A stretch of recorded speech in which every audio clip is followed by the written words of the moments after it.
হাসতে থাকুন, ক্লান্তি দূর করুন। আজকের গল্প লেখক দীপক চন্দ্রের কলমে সৃষ্ট গজা তা গ্রেট সমগ্র অবলম্বনে চোর ধরতে গিয়ে গজা স্যার ফেসে গেলেন।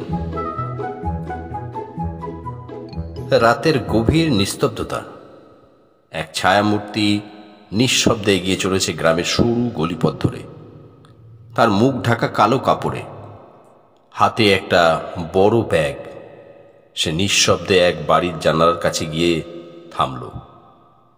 চারদিকে তাকিয়ে নিশ্চিত হলো কেউ দেখছে না। তারপর এইবার একটু পিছনে যাই। বটতলা গ্রামে কয়েকদিন ধরে একের পর এক চুরি হচ্ছে। গ্রামের লোকজন ঘুমোতে পারছে না, সন্দেহের চোখে একে অপরের দিকে তাকাচ্ছে। শেষমেশ পুলিশের মাথা গরম হয়ে গিয়ে গজা স্যারের ডাক পড়ল। গজা স্যার এসে ঘোষণা করলেন, এই চোর ধরতে হলে এই চোরের মতোই ভাবতে হবে। তখনই তার এক শিষ্য বলল, স্যার তাহলে তো আপনাকে চোর হতে হবে। গজা স্যার সঙ্গে সঙ্গে বললেন, ব্যাস সেটাই করব।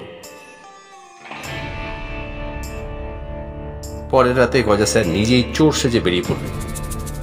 কালো কাপড়ে মুখ ঢেকে, হাতে একটা ব্যাগ নিয়ে তিনি গ্রামের পথে হাঁটতে লাগলেন। উদ্দেশ্য আসল চোরকে চোরাই কাজে ধরবে। কিন্তু এইবারই হলো গন্ডগোল। গ্রামের এক বুড়ো কাকা জানলা দিয়ে তাকিয়ে দেখলেন এক রহস্যময় কালো ছায়া। সঙ্গে সঙ্গে তিনি হাঁক ছাড়লেন, এই রে এ চোর, ধর ধর ধর। এক নিমেষে পুরো গ্রাম তাড়া করলো গজা স্যারকে। কেউ লাঠি নিয়ে, কেউ কলসি নিয়ে, কেউ আবার ঝাঁটা নিয়ে দৌড় দিল তার পিছনে। গজা স্যার ছুটছে, পিছনে গোটা গ্রাম। বাঁচাও, আমি চোর নই, আমি গোয়েন্দা।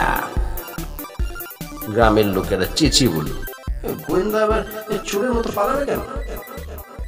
তোকে গত কয়েকদিন চোর বলে মনে হচ্ছে। শেষমেশ গজা স্যার একটা গাছের ডালে উঠে পড়লেন, কিন্তু ওজন একটু বেশি থাকায় সাথে সাথে ড্যাং, ডাল ভেঙে একেবারে কলার বাগানের মধ্যে পড়লেন। গা ভর্তি কাদা আর কলার খোসা নিয়ে তাকিয়ে দেখলেন পুলিশ এসে একটা লোককে ধরে ফেলেছে।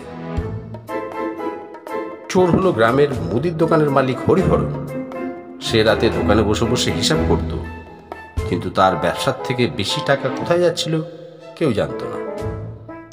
সবাই গজা স্যারকে এসে ধন্যবাদ দিল, কিন্তু গজা স্যার মাথা ঝাঁকিয়ে বললেন, আমি না থাকলে কি চোর ধরা যেত?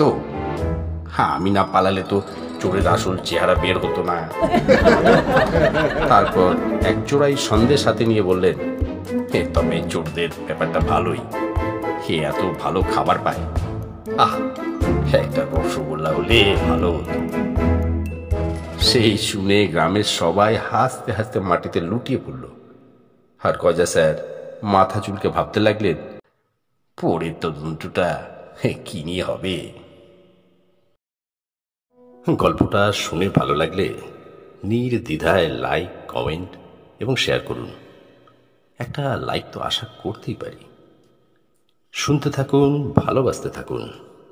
নিয়মিত নতুন নতুন গল্প শুনতে আমাদের YouTube channel one day suspense আজই সাবস্ক্রাইব করুন।